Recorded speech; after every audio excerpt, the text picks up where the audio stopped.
ही न मिले, सदा मेरे पास आप खड़े रहेंगे। विपदः सन्तु नः शश्वत् तत्र तत्र जगद गुरु, भवतो दर्शनम यत्स्यात् पुनर्भव दर्शनम। जो विपत्ति आपका दर्शन करा दे वो विपत्ति ही कहा, वो तो भक्तों की सबसे बड़ी संपत्ति है। संपन्न नारायण स्मृति ही। भगवान बोले बुआ यदि ये बात है तो कार्यक्रम कैंसिल, अब हम कहीं नहीं जाते, आपके पास ही रहेंगे। और भगवान ने तुरंत अपनी यात्रा स्थगित करके पांडवों के महलों में प्रवेश कर लिया। बोल भक्त वत्सल भगवान की जय। और एक दिन प्रभु ने देखा कि रात के 12 बजे सब सो रहे हैं और बड़े भैया युधिष्ठिर जी बैठे बैठे रो रहे हैं। भगवान समझाने लगे कि दादाजी सारा संसार आज आपके अधीनस्थ है, दुश्मन सब समाप्त हो गए, तो अब किसके लिए आप इतने दुखी हो रहे हैं। युधिष्ठिर जी ने कहा अपने बंधु बांधवों का वध करके राजा बना बैठा हूं, अब किस पर राज्य करूंगा मैं। विधवा और बालकों के अलावा कोई बचा ही नहीं है, युवक तो सबके सब शहीद हो गए युद्ध में।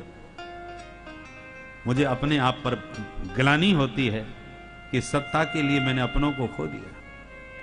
भगवान ने बहुत प्रकार समझाया, समझ नहीं पाए, तो दूसरे दिन पितामह भीष्म के पास लाए। पितामह भीष्म ने गोविंद का दर्शन किया तो मुग्ध हो गए। प्रभु एक प्रार्थना मेरी सुन लीजिए आज। हाँ कहो। सदैव देवो भगवान प्रतीक्षता कलेवरम यावदिदं हिनोम्यहम् प्रसन्नः सारुणलोचनो लसन् मुखाम्बुजो ध्यान पथश्चतुर्भुज। प्यारे मनमोहन, अब तो एक ही मेरी कामना है कि जब तक इस संसार से मैं विदा ना हो जाऊं तब तक आप मेरे से विदा मत लेना, ऐसे ही खड़े रहना। चिंता न कीजिए, ज्यादा प्रतीक्षा नहीं कराऊंगा। मैं तो सरसैया पर सोकर प्रतीक्षा कर रहा था आपकी, परंतु आपसे ज्यादा प्रतीक्षा नहीं कराऊंगा। जब तक खड़े हो बस प्रसन्न मुद्रा में मुस्कुराते रहो, हंसते रहो, मुंह लटका के मत खड़े हो। प्रसन्न हासारुण लोचनोल्लसन। भगवान मुस्कुराए गए और माधव की मुस्कान देखते ही सारी पीड़ा समाप्त हो गई पितामह भीष्म की। धर्मराज युधिष्ठिर जी प्रश्न करने लगे, पितामह भीष्म उत्तर देने लगे। इसी का नाम है भीष्म गीता, जिसे सुनकर के शोक समाप्त हो गया पांडवों का। और पितामह भीष्म को लगा अब मुझे भी चल देना चाहिए, तो जाने से पहले माधव की बड़ी प्यारी स्तुति गाई। इति मतिरुपकल्पिता वितृष्णा भगवते सात्वत पुण्यवे विभूनि स्वसुखमुपगते क्वचिद् हरितु प्रकृतिमुपेयुष्यनुभव प्रवाह त्रिभुवन कमनं तमालवर्णं रविकरगौरवराम्बरं दधाने अपुरलितकुलावृतानि नाभ्यं विजय सकीरतिरस्तु मेनवद्या स्वनिगममपहाय मत्प्रतिज्ञा व्रतमधिकर्तुममामृतो रथस्थ धृतरथ चरणो व्ययाचल हरिर्वहन्तुमिमं गतोत्तरी। बहुत प्यारी स्तुति है 11 श्लोकों में। पितामह भीष्म कहते हैं इति मति, ये मेरी जो मति है, बुद्धि, इसी को मैं अपनी पुत्री मानता हूं और चाहता हूं कि मरने से पहले, इस संसार को छोड़ने से पहले पुत्री का पाणी ग्रहण कर जाऊं, बेटी का विवाह कर जाऊं। कुंवारी बेटी छोड़ के जाऊंगा तो ठीक नहीं रहेगा। कौन है तुम्हारी बेटी? बोले इति मति, ये मति मेरी पुत्री है, परंतु बहुत ढूंढने पर जगत में इसका मुझे कोई पति समझ में नहीं आया, कोई ऐसा योग्य वर नहीं मिला जिसको मैं अपनी बेटी ब्याह सकूं। तो अब क्या विचार है? बोले ये कई विचार है सरकार, मेरी मति को आप ही अपनी श्रीमती बना लीजिए। क्योंकि मेरी मति आपकी बनेगी श्रीमती, आप बनेंगे इसके पति, तब ये आपके चरणों में करने लगेगी रति और मुझे मिल जाएगी फिर सदगति। मैं भी निश्चिंत होकर के आपसे विदा होकर के जा सकूंगा। इसलिए सरकार इसको स्वीकार करें। आपने गीता में कहा भी है मई बुद्धिम निवेशय, तो ये मति मैं आपके चरणों में ही समर्पित करता हूं। एक एक प्रसंगों का स्मरण करते हुए पितामह भीष्म देह त्याग करके परम धाम को प्रस्थान किए और भगवान भी पांडवों से विदा लेकर के अपने द्वारका धाम को प्रस्थान किए। बोल भक्तवत्सल भगवान की जय। सौनक जी ने कहा महाराज परीक्षित का क्या हुआ ये तो बताओ, बात तो अधूरी ही छूट गई। तब सूत जी को याद आई, हम तो कृष्ण कथा में बह गए, परीक्षित की बात बताना ही भूल गए। ध्यान से सुन लो। समय पाकर के उत्तरा के गर्भ से बालक का जन्म हुआ। ब्राह्मणों ने जात कर्म संस्कार किए, नाम दिया विष्णुराज। और ये बच्चा जिसकी गोद में जाता है उसी का मुंह ताकता है, इसलिए नाम रख दिया विष्णु परीक्षित। बालक उसे जानना चाहता है जो मां के पेट में मिलने आया था, इसलिए हर चेहरे को ध्यान से देखते थे, अतः नाम पड़ा परीक्षित। भगवान पांडवों से बहुत प्रेम करते थे, विशेषकर अर्जुन से। एक दिन भगवान अर्जुन से बोले हम तुम्हारे घर आते हैं, तुम भी तो हमारे घर चला करो भाई। तो बड़े भैया से आज्ञा लेके अर्जुन को लेके द्वारका चले गए। द्वारका में 7 महीने तक अर्जुन रहे, लौट के नहीं आए। तो पांडवों को चिंता हो गई, बड़े भैया को। भीमसेन के साथ बैठ के अर्जुन के बारे में सोच ही रहे थे, चिंता कर ही रहे थे, क्या बात है अभी तक नहीं आया। 7 महीने बीत गए। उसी समय अर्जुन आ गए, पर अर्जुन की हालत देख करके सब घबरा गए। अर्जुन ये तुम्हारी हालत इतनी बिगड़ी हुई क्यों लग रही है? द्वारका में सब ठीक तो है? कुशल क्षेम पूछा तो अर्जुन चरणों में गिर गए और संपूर्ण यदुवंश के संहार का प्रसंग विस्तार से सुना दिया। कुंती मैया के कान में शब्द पड़ा कि यदुवंश समाप्त हो गया, गोविंद परम धाम चले गए। सुनते ही कुंती मैया ने प्रभु के चरणों का ध्यान लगा के अपना 5 भौतिक कलेवर त्याग दिया। पांडवों ने भी देर नहीं लगाई, तुरंत अपने पौत्र परीक्षित को सत्ता सौंपी और अपने 5 भाई द्रौपदी को साथ में लेकर के हिमालय की यात्रा पर निकल गए। वीर संन्यास ग्रहण करके एक एक करके शरीर त्यागते हुए स्वर्ग आरोहण को प्राप्त हो गए। छोटी अवस्था में परीक्षित ने सत्ता को संभाल लिया। एक बार छुप करके प्रजा के बारे में जानने के लिए निकल पड़े। सब जगह अपने पूर्वजों की प्रशंसा लोगों के मुख से सुनी।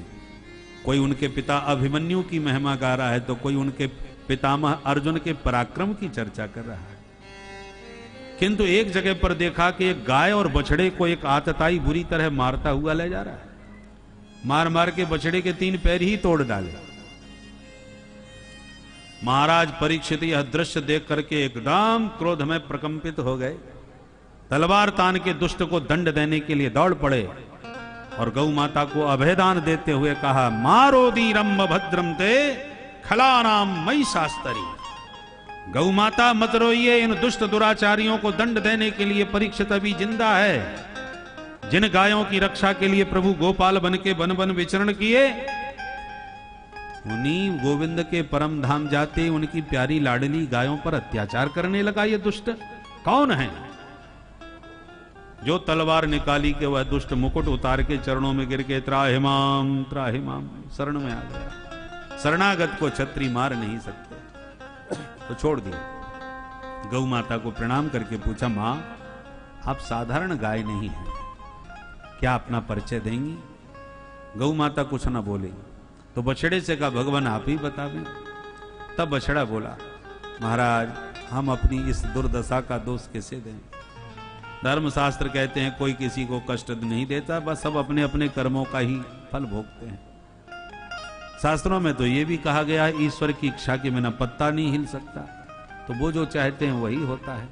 तो आप ही बताइए मैं किसको दोष दूं? महाराज परीक्षित बोले आपकी भाषा बतला रही है कि आप सामान्य बछड़े नहीं है, साक्षात धर्म है। मैंने आपको पहचान लिया क्योंकि एक बार में भी आपने किसी की निंदा नहीं करी, क्योंकि निंदक को भी पाप लगता है। दूसरे के दोष का वाणी से वर्णन करने से भी वर्णन करने वाला पाप का भागी बनता है। आप धर्म हैं, मैंने पहचान लिया, और ये गौ माता को भी जान लिया, ये साक्षात धरा देवी हैं। पर धरा और धर्म के पीछे ये धूर्त कौन पड़ा है?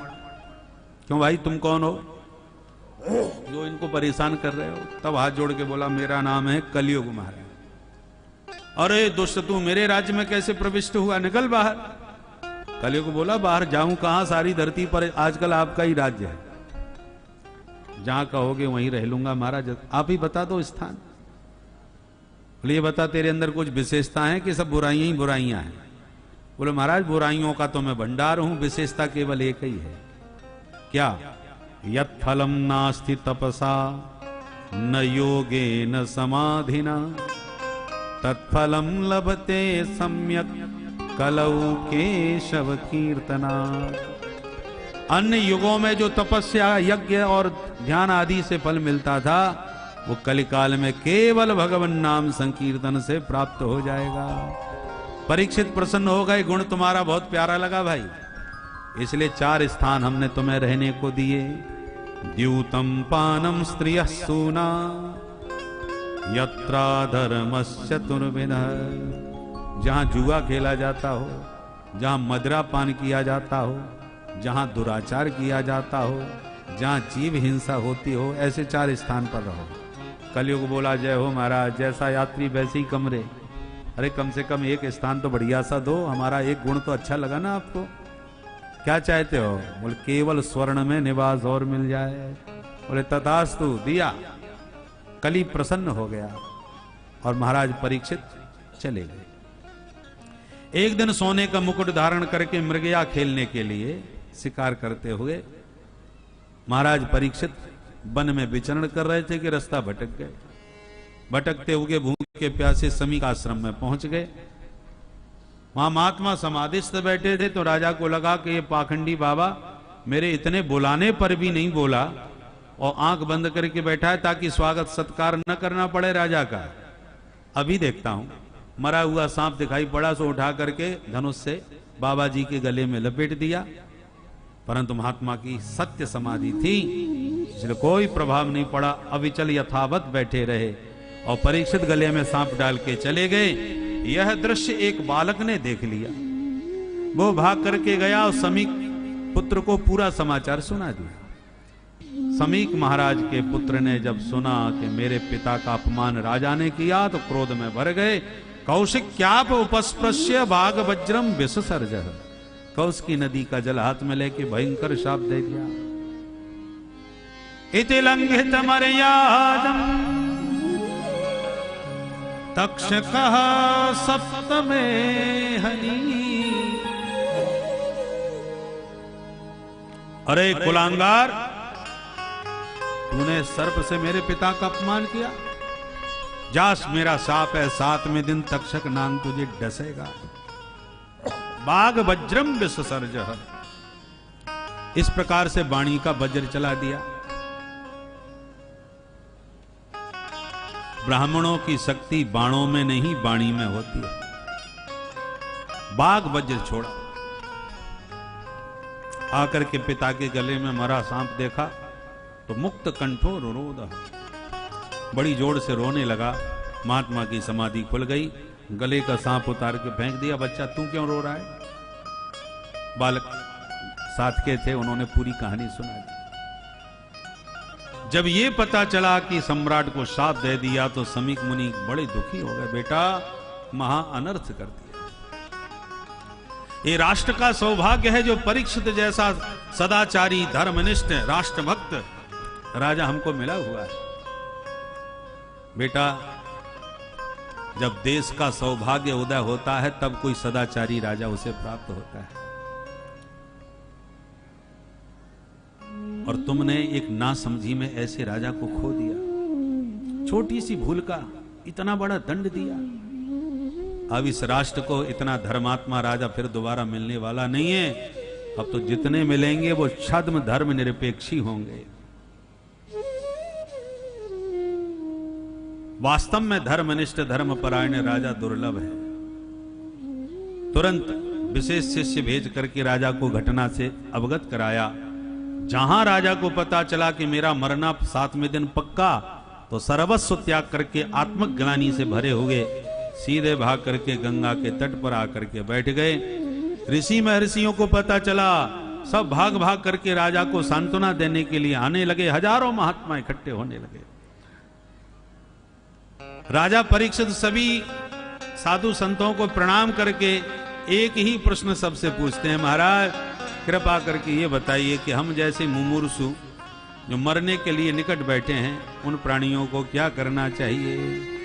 परीक्षित सबसे ये पूछ ही रहे थे कि अचानक उसी वक्त तत्राभवत् भगवान् व्यासपुत्रो, तत्राभवत् भगवान् व्यासपुत्रो, यद्रक्षयागा मठमानो नपेक्ष, बोल सुखदेव भगवान की। अलक्ष्य लिंगो निज लाभ तुष्ट, अलक्ष्य लिंगो निज लाभ तुष्ट, व्रतश्च बालै रवधूत वेश, व्रतस्य बालै रवधूत वेश,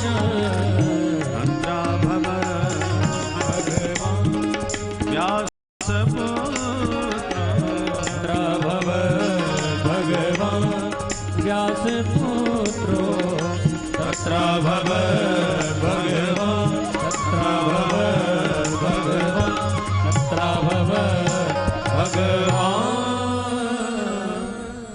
तत्र भगवान व्यासपुत्र अभवत्। मानो आज अपने भक्त परीक्षित पर कृपा करने के लिए भगवान ही व्यासनंदन सुखदेव जी के रूप में प्रकट होकर के पधारे हैं। बोलो सुखदेव भगवान की जय। परीक्षित ने विधिवत पूजन किया और सुखदेव जी से भी वही प्रश्न किया कि महाराज हम जैसे मरने वाले प्राणियों को क्या करना चाहिए। सुखदेव जी बोले, परीक्षित कल 3 बजे दोपहर में आइए, फिर बताते हैं। बोलो जय सिया राम। जय सिया राम। तो परीक्षित का प्रश्न आज है, अब इसका जवाब मिलेगा कल 3 बजे से। आइए मिलकर के सुखदेव भगवान और सम्राट परीक्षित का दर्शन करें, स्मरण सुखदेव परीक्षित जी की तरह हम भी सुखदेव जी से प्रार्थना करें, क्योंकि सबके जीवन में 7 ही दिन हैं, इतवार सोमवार मंगल बुध बृहस्पति शुक्र शनि, इन 7 दिन के भीतर ही काल व्याल हमको डसने आएगा। इसलिए हमको भी सुखदेव जी से अपने जीवन का समाधान जान लेना चाहिए। तो जिनको जीवन का समाधान जानना है वो कल आवें, फिर आपको बताते हैं। आइए मिलकर के प्रेम से सुखदेव जी का स्मरण करते हुए गावें, उसके बाद आरती और प्रसाद लेकर के ही जावें। बोले सुखदेव भगवान की जय, संत भगवान की जय। कि ऐसा कोई संत मिले